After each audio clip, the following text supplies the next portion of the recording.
all get naked, close our eyes, get in the dark with our partner and hope for the best. What made that sex particularly hot? I spent a really long time thinking that I was broken. There are steps we need to take to get to our arousal and our desire. I used to think that my partner was responsible for my orgasm. People are like, when are you gonna get to the job tips and the things? I'm like, dude, I will get there, yes. But let me tell you what's happening. Today could be the first day of the rest of your sex life.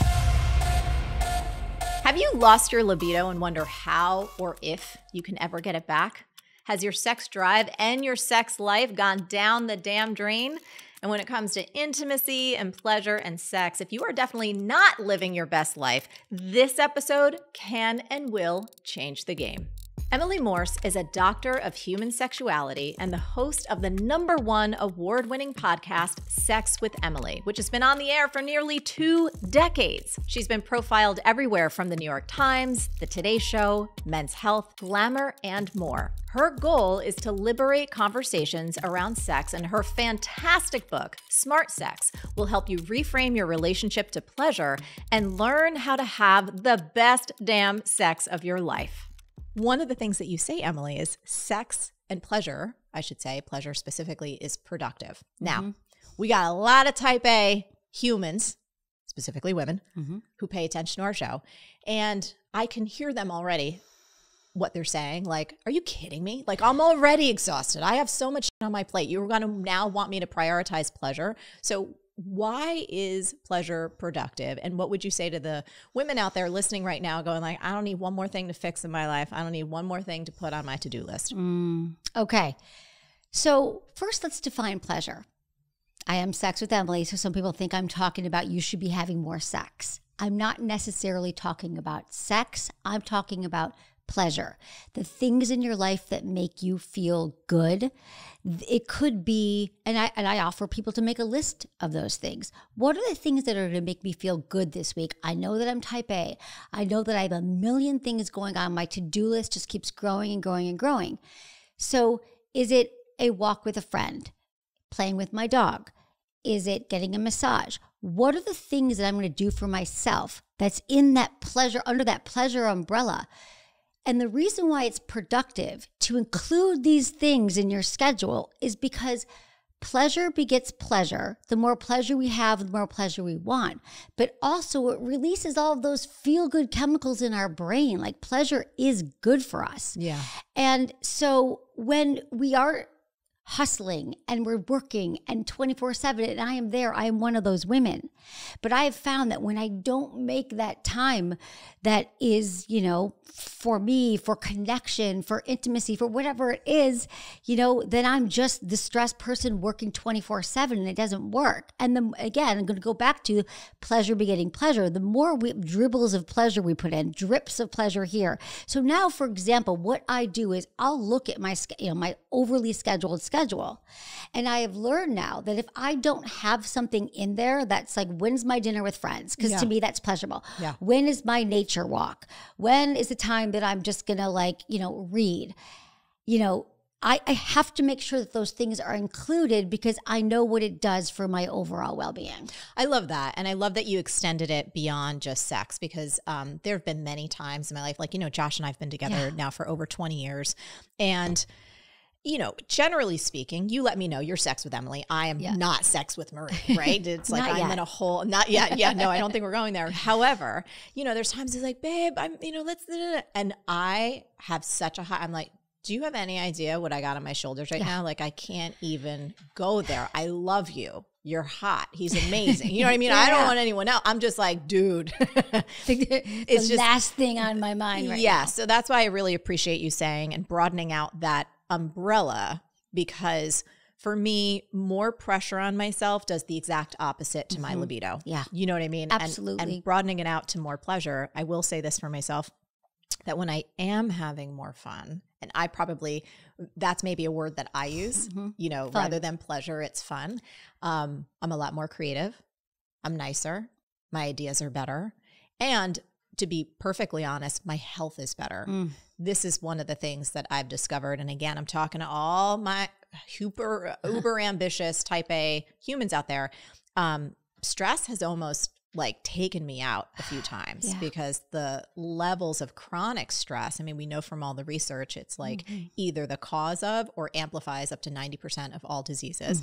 But even more importantly, like I've thrown off my gastrointestinal, you know what I mean? I've thrown off a lot of things being a stress mess.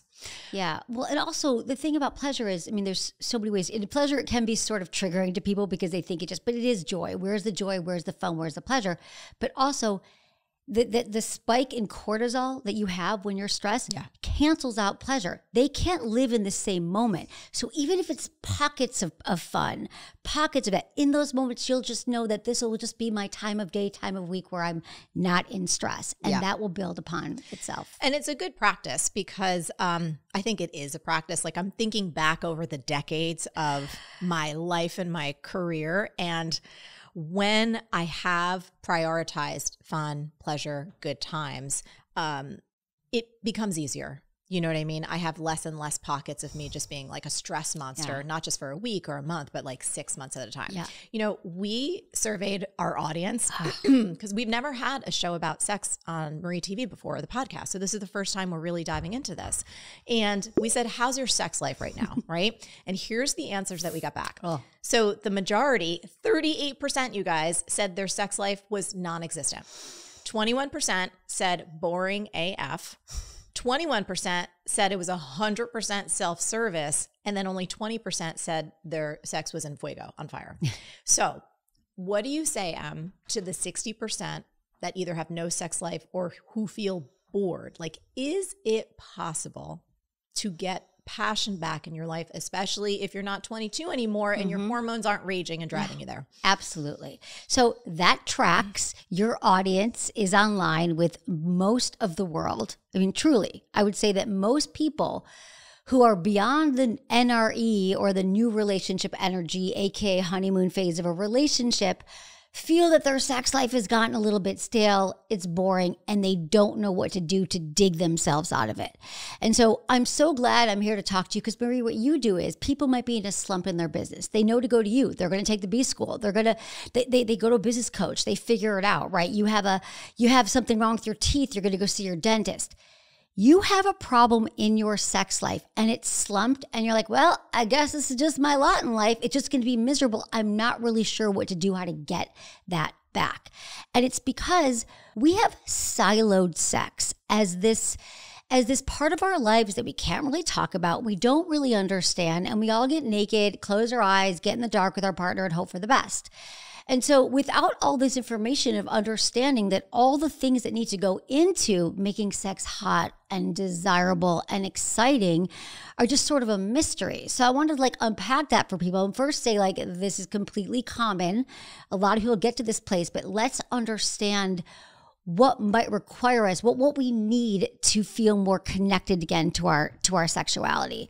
So the first thing, it's going to come down to communication. And something that I have repeated as much as you've probably talked about everything being figure outable, is communication is a lubrication. And I've been saying that for almost 20 years because the more that we communicate about sex and we talk about it, and even saying to our partners, we're both in a slump right now. What could we do about it? Let's talk about our sex life is a game changer. That's actually where you start.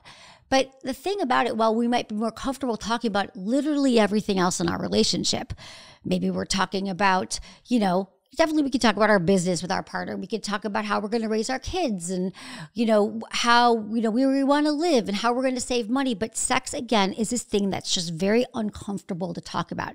So it has no place in our relationship other than, God, I hope it's going to happen, or I hope I get my drive back. So communicating to our partners about our sex life and just saying, hey, you know what?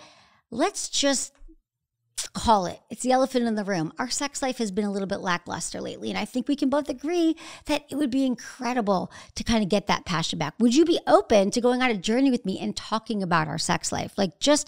And the reason why this is so fraught, and honestly, a lot of what I do is a lot of my book, Smart Sex, is scripts. I'm giving people permission to talk about sex and also how to talk about it, because the problem is when we go through our whole lives of not talking about sex, and I'm not even talking about it in our relationships. I'm talking about, we don't talk about it to our parents. A lot of us don't talk about it to our friends. And if we grew up in an environment where it wasn't okay to talk about sex or we were shamed for sex, it's sort of, we don't even have the skill set to talk about it. So just saying, would you be open to exploring it? And a great place for couples to start is, what are some of the most memorable times we've had sex? Like, let's just write down the 3 most memorable times we've had sex together. Yep. Let's compare lists. Let's look at that, because also something amazing happens in our brain. When we go down memory lane and we look at old photos or we talk about things, we get that spike in those feel-good hormones that make us feel more connected to our partner. So even just reliving that. So that's fun too. But then to be like, that was hot. What made that sex particularly hot? Like, there's a lot of information in that. And then you can start to relive it. Where were we? What was going on? And I have a lot more to say about that, but those are some good places to start. But I would say that, and we can unpack this for the entire show about how couples can spice it up. But when we first name it and we acknowledge that it's just not as great as it was, well, then we can start having fun. I love that. And I love the fact that in your book, you do provide so many scripts, because anything in life, again, going back to everything is figure outable, if you don't know how to do it, you can learn how to do it. It's a skill set, right? And so the skill set of not only enjoying your sensual and sexual life, that is a skill set, but we've got to break it down and go back to talking about it. And it can feel so awkward. And I think no matter who you are and no matter how confident you are in other areas of your life, especially, you know, whether it's a significant other, it's your husband or wife, it's a partner, to be able to talk about it in a way that doesn't put the other person on the defense, I think that that's huge. You know, Josh and I have had conversations over the years, and I remember there was a point, again, like super stressed out Marie, right? Like just running on empty, pushing so hard. And my own lens, when he brought it up, I was like, I cannot do one more fucking thing. Yeah. Like, I can't do it. I Yeah. love you. I don't know how to fix this. I don't want to be with anyone else, but it's like, I can't make myself feel something when it's not there. Right. Do you know? Like, I'm on empty. Yes. I don't feel That's what I felt like. desire. I felt like Yep. it was like I was you know, the love was never in question. His attractiveness was never in question. Our commitment to each other was never in question. But I'm like, I can't be a charged battery if I'm on empty. Right. And it was really, really difficult because my perception was that he was criticizing me, but he was just trying to open up a conversation. Yeah. And, you know, so. Oh, anyway. I'm glad you brought that up, because I just want to warn people, which is why I give all the tips, is that people typically, when you bring up sex to your partner, maybe for the first time or maybe every time, they go into fight or flight. They literally feel attacked because we don't have, a lot of experience talking about it. And so that's why you have to be like, you have to start with, I want to talk about something that I think is going to be so great for both of us. I think the more we can have healthy conversations about our true desires, our turn-ons, what's really hot, what's sexy for us. You know, I'm not blaming you, not shaming you. You have to sometimes keep doing that over and over again, because that's a great example. Of course, you felt threatened. You're like, this is something that I do not know how to do. And so we have to say, we're in this together. It is not the responsibility of one person to fix it in the relationship. It is a collaboration. You're in it together. Yeah. And I want to interrupt and say something. Yes. My nature is that I always take everything on my shoulders. So to be clear, he wasn't saying that, you know what I mean? This is on you to fix. I did that.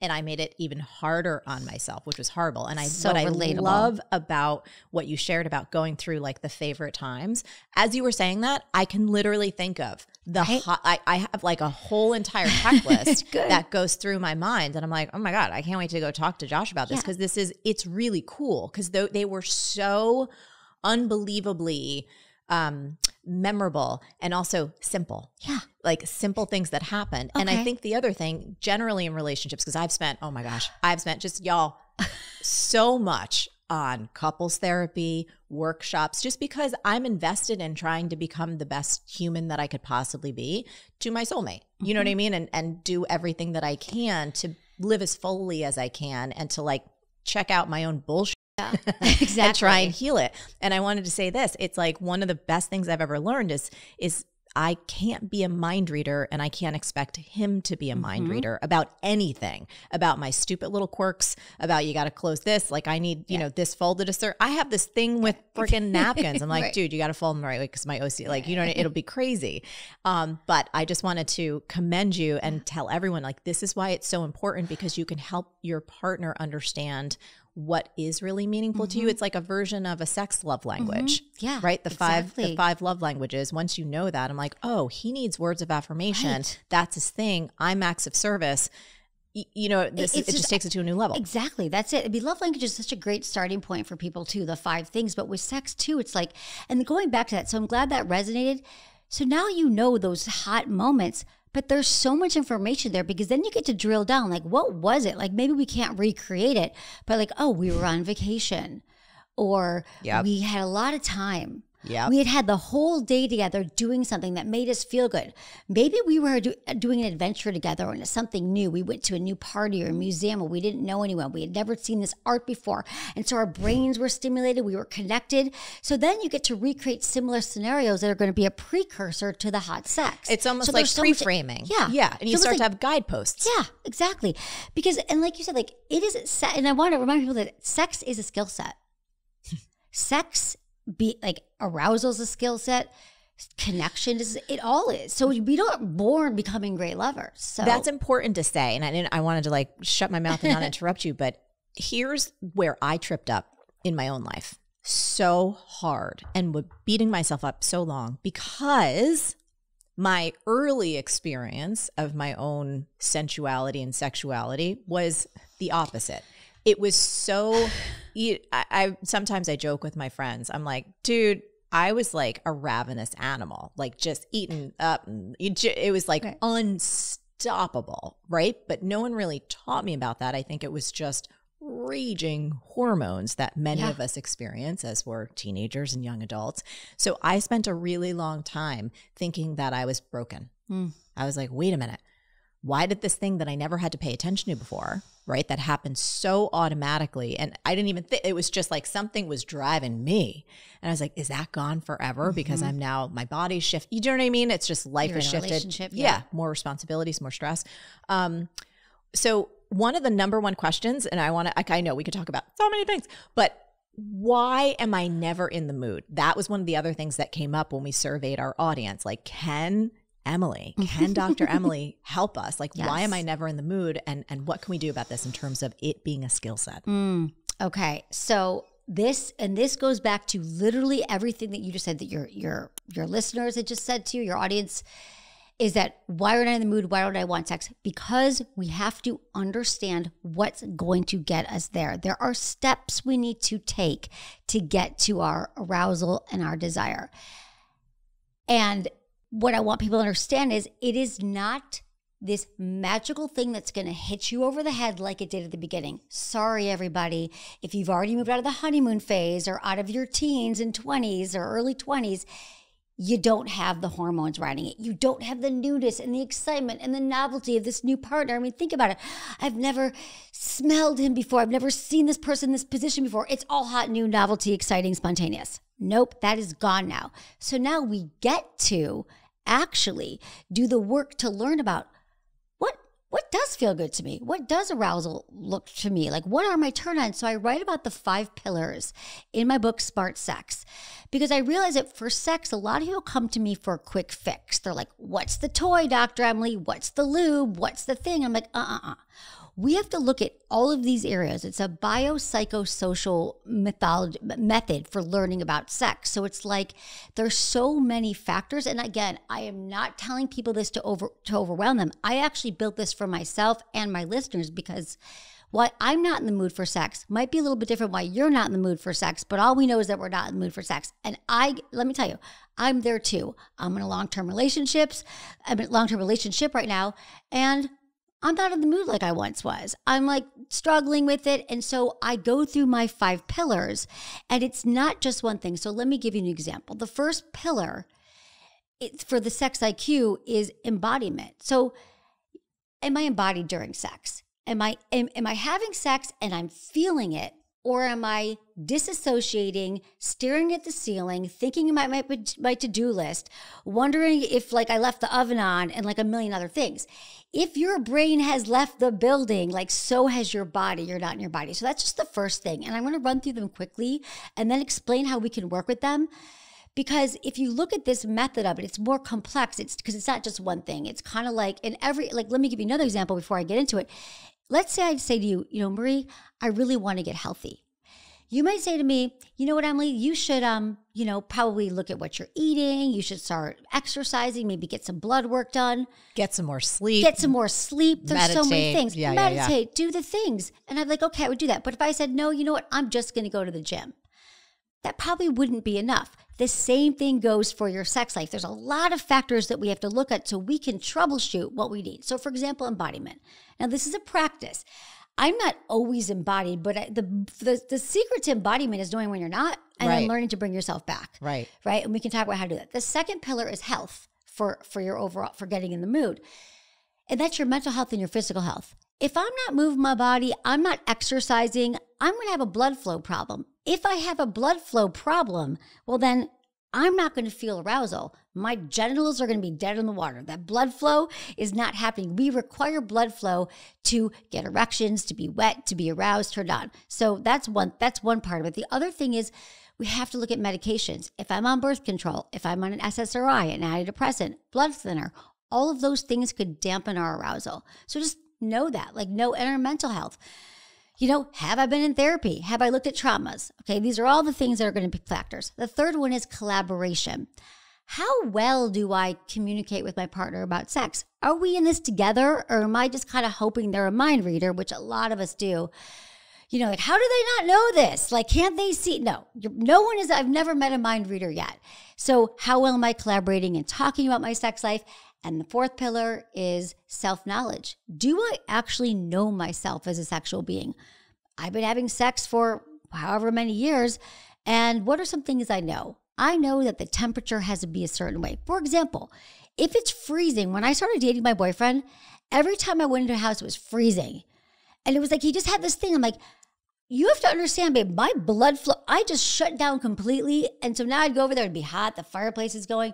I know that I need foreplay. I need some kissing, making out. I also need to have a great conversation beforehand. If we haven't talked in a while, I'm not going to want to just jump your bones. Yeah. So just knowing yourself, right? And I've got tools for people to know themselves better. And then the final one is, and this is a tough one, is self-acceptance. Mm-hmm. And this is the confidence piece. How do I feel about my body right now? How do I feel about my experience sexually? If I am walking around all day in this body, not loving it, my thighs are rubbing together, I feel like I've gained weight, I don't feel good, but then so maybe I'm bashing my body all day. And then I expect that I'm going to get into the bedroom and I'm going to feel good naked and free and playful and or open. And because so much of the best sex happens when we can let go. Yeah. But if this is like a trap, I feel trapped in my body. So these are the pillars. We never get to a place of sex IQ where we are off the charts and done and check it off. It's a way for us to sort of monitor what's going on with us sexually so we can figure out, where do I need to work on this week, today, this month to feel more embodied and more pleasurable. I love that. Thank you so much. And, anything important in our life, it is nuanced. Right? There's no easy fixes. And if this is an area of your life where you're like, damn, I need to turn it up again. Yeah.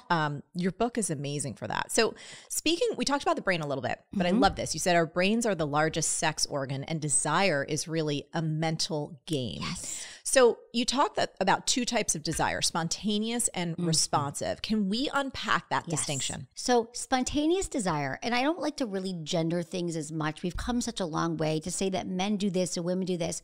However, typically, okay, so in a relationship where it's new, spontaneous desire is when we are in a new part of a relationship and we can't wait we rip each other's clothes off. We don't have to think about sex because it's so friggin' hot. That's spontaneous, that I am spontaneously getting aroused and turned on like you are in your 20s. I didn't even know it was happening, okay? And typically men have more of that. Again, it can wane in relationships, but they kind of might see their partner get an erection. That's their sign. I'm ready to go. Responsive desire means that I'm responding to things in my environment, in my relationship that are going to turn me on. It's going to take a little bit of work. So for example, I'm in a relationship, I'm on my phone, I'm answering emails, it's really busy, and my partner walks in and he looks at me, he's like, oh my God, you look so hot. And I'm like, I didn't even see you walk in the room. There is no part of me that feels sexual right now. So I need some things to happen before I can get turned on. And this is where the pillars of the sex that can come into place. Well, what would I need? Okay, I look around my environment. The house is a disaster. There are dishes in the sink. I have not finished my work. It's, cold. I haven't showered. I didn't work out today. Like, it's not happening. Right? But if I know that, you know what, though, it is date night. So maybe or we have a date this week. I might say to my partner, tonight's not the night. But I think Saturday night could be a great time for us to go out and have sex. Then I have time to respond, knowing that and people think that scheduling sex is like the biggest buzzkill. It's not. You have to. I feel like Josh and I have had different rhythms where it's like either sexy time Saturdays or sexy time Sundays. But the planner in me. Yeah. It works. It works. Do you know why? Because it's like I can clean up. There's not other shit happening. Right. The whole thing. I'm like, oh, give this woman a task. And it's like, oh, you know what I mean? Like I have a mission. Shit is on. So it's kind of like you're learning for me. It's like learning my own mechanisms. Does that make sense? Yes. It's like my own mechanisms for if I have a challenge or there's something that I need to figure out in that sense, and it becomes either like a game or I can plan for it, and it's something, it sounds so weird, but this is just me. It's like something I can crush. I'm like, oh, I got this. Yeah. Like, I got this. No, but this is you, but this could be all of us. For people who are stuck and going, it's over, it's abysmal. Yeah. I'm telling you that we have to reverse engineer it. Then they go, okay, if sex is happening later, I'm responsive. So what are all the things that need to happen for me to be really turned on for sex when it does happen? So now for me, I need to, again, we talked about the house, all the things, but I want to move my body that day. Yeah. I want to make sure that maybe I've taken a bath, I've shaved, maybe I'm wearing something that makes me feel sexy. We've planned a date going somewhere that's sort of stimulating. Maybe it's, music or a concert or a show where I'm dancing, I'm in my body. Like that is going to make sure that night I'm going to feel the best I can out of all the knowledge I have myself when I've been the most turned on. It's when I have a whole day, it's a Saturday, maybe I wasn't working and the sex is going to happen. And so, and this is like, I know we can't always build up, like not every sex is going to be like, I was able to do all of these things, but if we at least have dialogue around it and we can say like, I am not as spontaneous anymore. I'm going to require a few steps to happen. And even just having this conversation with your partner saying, I'm more responsive. It's so healthy because again, then you troubleshoot with your partner. He's not going to feel rejected like you don't want, because what happens is when we reject our partner, so in these moments, if my partner and I didn't have these conversations, I was like, we're not having sex tonight. No, I'm going back to work. Well, guess what? He walks away. He feels bad. He feels rejected. What have I done? She's not attracted to me. I'm feeling terribly guilty. Yep. I'm feeling like, oh my God, I wish I could. Where's my desire? It's dead inside right now. Oh, so, I've made jokes. I was like, is it on a spaceship? Did it get shot out of the universe? Because you know what I mean? I'm like, I don't get it. Yeah. So. No, but listen, this happens to so many of us. And that's why, and we haven't even started with we'll get to this, but we have to keep our own pilot light lit. So I used to think that my partner was responsible for my orgasm, that he had to do everything to get me there. It was his job. And it kind of pisses me off too, because I was like, that was so nice to have to blame him, to be like, it's his idea. He's not doing all the things. But so even for this date night, I need to do the things that are going to make me feel aroused and turn on. And so if I want to be in a sexual relationship, and I do, because also once you get going with sex, it's super fun. You did it. You're like, oh. Yeah, you're like, this is the best thing ever. Like getting there is the hardest part. It's kind of like going to the gym. It is like going to the gym. Yeah. Most of the time we don't want to do it. No. And once you're in it, you're like, this is fucking awesome. Like I feel like so powerful and great, and you leave and you're like skipping around. Yeah, exactly. Yeah, no, it's the same thing. It's the same thing for sex. It's like, and even if okay, so to get you going to the gym, you're like, I'm going to lay out my shoes. Yep. I'm going to sign up for a class. Yep.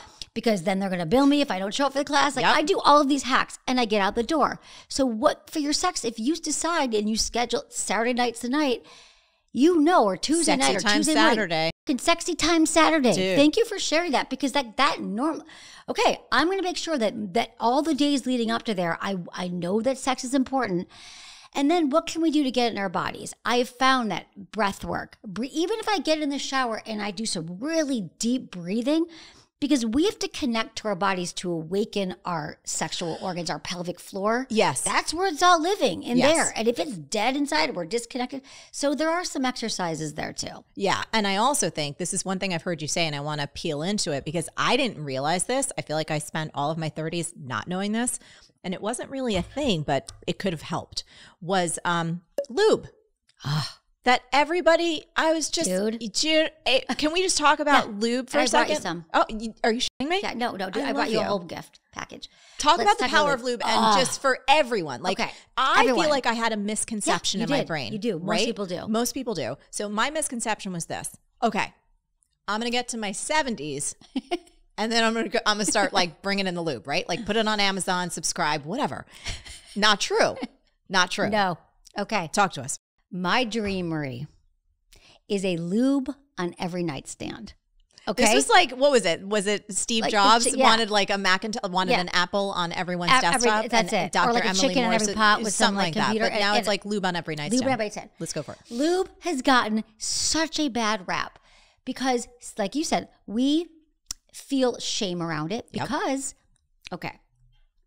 the reason why lube helps is because our wetness level, like I could be really wet and not turned on. I can be turned on and not wet. And so lube is just a safety measure. When you add a few drops of lube to any sexual situation, and there have been studies, many studies that have shown this, that women are 80% more likely to orgasm when you add just a few drops of lube because the clitoris is not self-lubricating, okay? We're not going to lubricate itself, and it just feels good on all those nerve endings. Okay, so we just need to understand that if you just add lube to your masturbation routine, your solo sex, your partner, it's going to change it. It's going to change the game. And men love it too, okay? Because it's a guarantee. So the reason why there's shame around it though is because, again, we don't talk about sex. So let's say you're with a guy and he says, you know, oh, she's not wet, so I must have done something wrong, right? That like clearly my penis didn't do the right thing. She's not turned on because we were told wet, turned on. Then women feel bad. They're like, why aren't I wet? What happened to me? My body's broken. My body's broken. Yep. Something's wrong with me. So all this misinformation or literally zero information we get about our sexual health, hopefully that's changing now. It's changing a little bit, not as much as I'd like it to, but we are told that we should always be wet. But our wetness cycles change throughout the month with our menstrual cycles. So certain times a month, you're going to be wetter than others. You might take a medication that's preventing you from being as wet.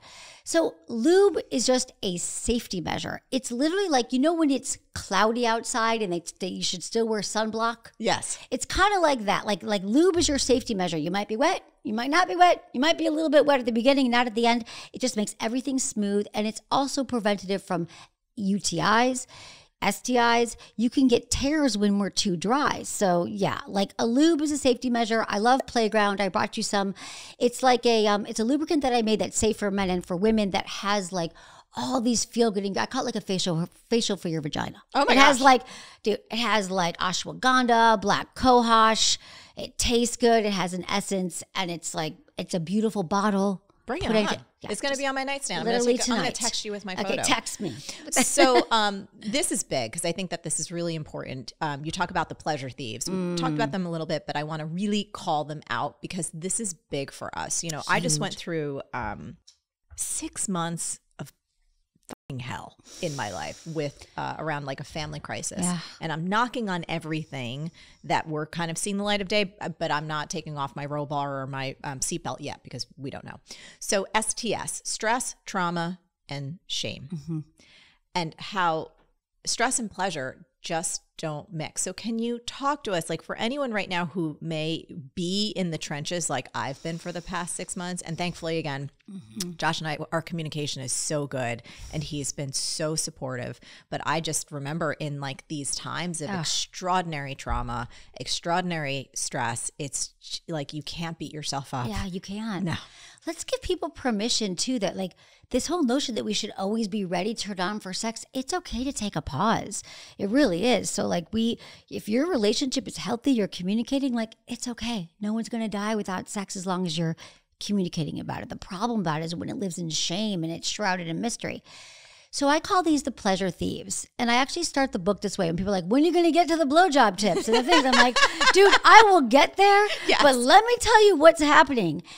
Stress, trauma, and shame, the 3 biggest killers of our sex drive. So we talked about stress. We talked about anxiety. Like, listen, if you are living in a chronic state of anxiety and stress, there is literally no room for pleasure. It's just not going to be able to live in the same state. So in the same space. So giving yourself permission that like, I'm in a state right now that feels, pretty stressful. And that's why I'm not aroused. Now there are things that we all know the things we can do for stress.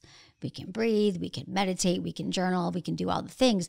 But I just want you to normalize the fact that if you're super worried about your job or money or your family, it might not happen right now. But that's just going to be one of the factors is stress, anxiety. The other one is trauma. So trauma, big T trauma, you've had some kind of assault, sexual assault, any kind of trauma or little T trauma, it all lives in our bodies. It is living in our bodies for a lifetime. And so any kind of work we can do, trauma work, there's so many great trauma-informed practices right now that are really, really accessible for people that can help us learn to get out to like literally every memory, everything we've ever had lives in our body. So we can do some kind of like EMDR therapy. Which I've done before is incredibly helpful. Changed my life. Changed my life too. And that's basically a reprocessing of traumatic memories. So they no longer sit in your body in the same way. And you can actually approach situations much differently because you sort of, literally the neuroplasticity in our brain allows us to reprocess it. Dancing, trauma work, shaking, there's a lot. But if that is just recognizing the fact that if you've had a trauma, and it doesn't have to be just sexual trauma, but that is a huge one, that could be allowing you to, what that might look like is you disassociate during sex. When you get in the bedroom, you don't actually feel anything. You feel numb, you leave your body. So that might be a sign that there's some trauma to work on. And I'm just going to side note here, we all would benefit from therapy. Okay? Yes. It's like literally getting a second opinion on your life. Okay. Yes. And having just a place to flush it through. Like these last 6 months, I remember a couple friends calling to check in on me. And I'm just so used to shouldering everything. Yeah. It's just my, it's like a habit. It's my way. And a couple of friends were like, I think it would be really important for you to talk to someone. I was like, you're absolutely right. Like, oh my God, like, how did I not think of that? And it was so incredibly helpful. So, all of us. And it's like, we teach what we need to learn too, right? Like I have my friends coming like, have you breathed today? I'd be like, oh yeah. Have you seen your therapy? Same thing. Yeah. I mean, we know it, but we're teaching it. So it's just why it's so wonderful to have conversation and to have friends where you can be real with and you can tell the real thing and you don't have to pretend or have a facade up that everything's all hunky-dory, because for most of us, it's like there's beautiful parts of our life that are going really well, and there's other parts of our life that are a total fucking shit show, and both can coexist. Do you know what I mean? At the same time, it's like, it's funny, this is a little tangent off of sex, but sometimes in these past 6 months, people would text me or call me that I haven't talked to in a bit, and they're like, Marie, how you doing? And I was like, in one respect, I'm totally fine. I'm here. In another respect, I'm like, I'm miserable. Like I'm a mess. I'm crying, a gajillion times a day. I'm more stressed out than I've ever been in my life, but it's like my family. And what do? You hang in there. Yeah, you do. And you get through it. And the fact that you could be real and the friends that, support you, got to tell them, right? Yeah. And the more we normalize that, like, don't be like, I'm great. How are you? But like, you're going through it. Yeah, it's like two things happening at once, and that's totally, it's okay. So let's talk about one of your fun rituals. Okay, called sex magic. Mm-hmm. Tell us what that is and where we can, how we can play with it. Yeah. Okay. So what we haven't talked about yet, which is we have not yet talked about solo sex. Yes. Listen, if we want to get more connected, and I would actually say, I talked about the communication with a partner and how to get your sex drive back, but the most important sexual relationship we have is with ourselves. We are responsible for our own pleasure, our own orgasm, and understanding our body. And so the practice of masturbation, I'm in the process of rebranding everything sex, because masturbation doesn't sound as, people don't love the term masturbation, but that's what I'm talking about here. Getting to know your body, what feels good, that is the magic. I mean, I'm going to get to sex magic, and that is the magic. But the magic too is that like I never masturbated for a long time. Like in my teens and 20s, it just never occurred to me. It never occurred to you? No, and I didn't even grow up in a shameful environment. I was just like, I think I had I had a stressful environment growing up, and maybe I could have thought that would be soothing. I just didn't think to do it. And so I would blame my partners. Even I didn't masturbate till my 20s. Like, I didn't even really know what was on the menu. So once I started to learn masturbation, I blame my partners for not like giving me an orgasm. And then I realized if I don't know how my own machinery works, how is anyone else going to figure out? Because we're all different. So the practice of just keeping your pilot light lit, understanding your body, giving yourself pleasure, that is where the magic is. And that's where pleasure begets pleasure as well. If you're feeling like my sex life is dead in the water, I have no desire, I don't even know if it left on a boat, starting the practice of just touching yourself, bringing yourself to pleasure and orgasm, and then repeatedly doing that, it is another practice that is going to help you feel more connected. And again, sex begets sex too, in that same way that the more orgasms you have, the more you're going to want sex, and it's helpful. So sex magic is a practice of, our sexual energy is related to everything. It's our creative energy. It's our connective energy. It's our source. This is like our source here. And I'm pointing here to like my pelvic floor, to the pelvic region. Like, this is where it happens. So the practice of sex magic is when you are pleasuring yourself and you have something that you're looking to manifest right now in your life. Maybe you're very clear, right? We know manifesting has to be clear and specific. You have a goal, you've been working on a manifestation project. There is some incredible magic and synergy to when you're pleasing yourself at the point of orgasm, when you are going over and you're releasing, to be building in that intention to merge your pleasure with your intention. Because that magic, it is the most powerful source, this sex source, this life force. And when you do that together in unison, it's like, watch your dreams come true a lot quicker than before, because you are so connected with source. You know what? And it can't hurt anything, can it? You're not going to break anything if we're doing this. If you're like thinking about your dreams and you're making yourself feel real good. And I'll say this for myself, in the times when it's like my libido, I'm like, it's on another planet. Like, it literally got in a lockbox and, got shipped off to Mars or who knows where. Those times, I feel myself being a lot more brittle, not as much fun, probably more frustrated and angry. And the points and the periods and the seasons of my life where I am more in touch sensually and sexually, and I am having more pleasure and more fun, it's like, I'm just a whole lot more fun to be with. You know what I mean? Yeah. Like, I enjoy me more. Yeah. I make me laugh more. I'm coming out with some good ass jokes. I'm just doing things. Life just is a lot more 3D and more magical and more colorful. So one of the things that you mentioned in your book, and I just want to give a shout out here because I've had them on the show, and I honestly believe it is necessary for any human who wants to be in a relationship, imago therapy. So good. Right? Mm-hmm. So Harville and Helen, love them. They literally have saved our relationship kind of multiple times. What's been your experience with that? I love imago therapy. I mean, most of us, it's basically the practice of learning to listen. Yes. So I used to think that I was a great listener. No, it turns out I'm a great talker. I'm a great communicator. Like, oh, aren't we communicating? No, I'm just talking. So the practice of actually a deep listening practice.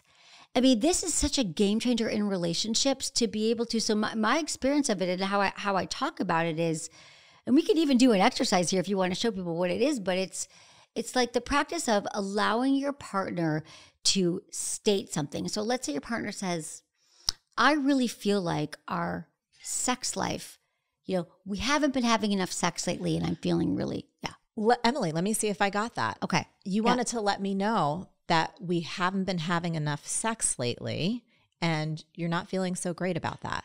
Did I get that?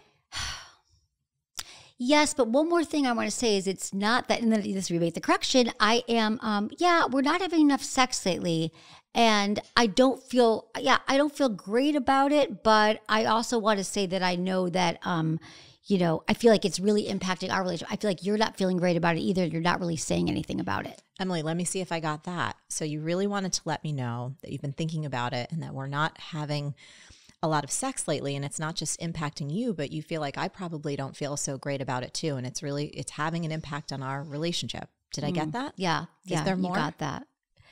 Well, I think that the more that we, well, I'm glad that we're talking about it, and I'm feeling like it's really been impacting other areas of our life as well. And I think that's why maybe I've had more of a temper, and I've been like, not really connecting with you and feeling accessible in our relationship. So I feel like it's something that we could really, start to work on, and maybe it'd be good to see a therapist together. That's really what I think we should do. Let me see if I got that. So because we haven't been connecting sexually, you feel like that's also impacting other parts of our relationship as well, and that perhaps that could be the source of you feeling like your temper has been a little shaky or angry, and that maybe it would be a great idea if we handled this together and thought about going to some therapy. Did I get that? Yeah, I think you got that. Thank you for sharing. Thank you for listening. So that was just like a brief in the moment demo. We didn't do it perfectly, but part of the Imago is like asking, is there more? Is there more? And then having the practice of doing your best. And I didn't get it perfectly right, but I was doing my best to really listen to Emily and mirror back what she said using her words, and doing my very best to get the essence of what you were communicating so that you feel heard and seen and understood. Mm-hmm. And it's like, it is hard. It's so not hard easy, to do. but it's so transformative. I mean, I do this with my partner as well. We practice it a lot because our default for many of us is just, I'm going to keep talking. I want you to hear me. And then a lot of the way we talk to our partners puts them on the defensive. We say things like, you never do this, and how come, and why doesn't this happen? And whatever always. You always. We speak in these like, extremes. And the extremes, even if, our partners, they can't hear us. They literally shut down. So this process of taking a deep breath, listening back and repeating it, and then we get to switch. So then in this case, if we were actually doing this, then you'd start talking, I'd repeat back to you.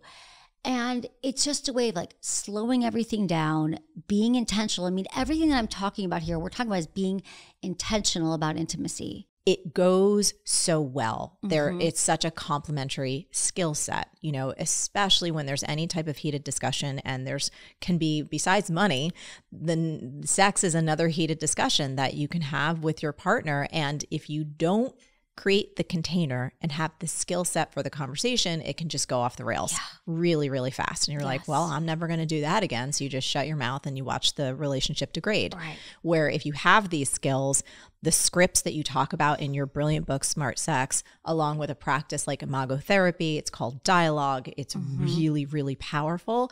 All of a sudden, you set yourself up for a chance of not only having a beautiful relationship, but a beautiful, rich, full, rewarding, sensual relationship that can continue to evolve in the different stages and seasons, especially in a long-term one. Absolutely. I mean, I think this is, and the thing is, it's quite simple. Yeah. I mean, that's what I love about Imago is that it is quite simple, and you can use it for any situation. Like you could even use it with, your staff in business. Yes. Being a listener, I mean, this is just, and I have to always remember this and teach this. It's like when we all want to be heard, and we all want to be seen, and we can give that to people. We want it. Your partner wants it. And so it's just an incredible practice. And now I've found that my partner and I, we regularly do this now. Like he'll catch it and be like, so what I'm hearing you're saying, and I laugh because I'm like, oh yeah, okay. I guess we weren't doing that. It's just, you got to keep practicing. But it's, as you said, in your relationship too, it's a game changer. I mean, what we're talking about today is like, these are so many things that we walk around feeling broken. Something is wrong with us, but yet we never learn the skills. So I want everyone to go easy on themselves, that today could be the first day of the rest of your sex life, the rest of your enhancing your relationship. Like it doesn't have to be over yet. And I want people to have compassion for themselves, knowing that you just weren't taught the skills. Totally. You really weren't. Like none of us were. Everything you've told about sex, that you should always be ready to go. And my heart goes out to men who are like, I should be hard, hot, ready to go, know what to do. And then women should be wet, ready, know my turn-ons. Like it just couldn't be further from the truth. Like there's so much personal work to do around it, and there's just a lot of misinformation. And then there's porn everywhere, which, the proliferation of porn, people think that is sex. So then we have to like the proliferation of porn without sex education is a disaster. So, that's what we're saying. Like everyone, it's okay if you don't know, but you can start today. I love that. Is there anything that if there's one piece of advice that you would want folks to put into action, if this has kind of piqued their interest or given them that shred of hope, what would you want to tell them that their next step could be? I would encourage everybody to practice, if you're in a relationship, have a conversation with your partner about your sex life tonight. I mean, do it tonight. Like, what do you, just say, I was listening to, Marie and Emily. I always tell people to blame me because this is, I know it's been hard and no one else has maybe encouraged you this, but say, I realize we've never talked about our sex life. And I would just love to know, like, do the 3 things that were the most memorable. Start there. That would be one thing. If you are somebody who hasn't spent a lot of time pleasuring yourself, I highly encourage you to take a bath, take some time, buy a vibrator, get a bottle of lube. I've got this great on my website, sexwithemily.com. I just launched this store, this marketplace, because Marie, in my job, like 20 years, I get like 20 pounds of sex toys delivered to my office a week. Okay, like literally, and I used to be the one trying them all out. Now I have a great team, but everything is sourced and tried out and tested. And I know the best products and sources and things. So we can go there and buy yourself something special. I bought you an adorable one that I love, toy. So find something that's like new for your sex life, pleasure yourself, take a look. And also, like, I don't often have to remind men to go masturbate, but for women, I do. So get to know your body again, reignite that relationship with yourself. Thank you so much. This was so fun. I can't wait to go play with my toys and my lube. And for anyone out there, if you don't have this already, get your hands on Smart Sex. It is a phenomenal book, and give yourself every opportunity to gain the skill sets you need to live the richest, fullest, most rewarding experience of life that you have. Love you. Thank you for being here. Thanks for having me.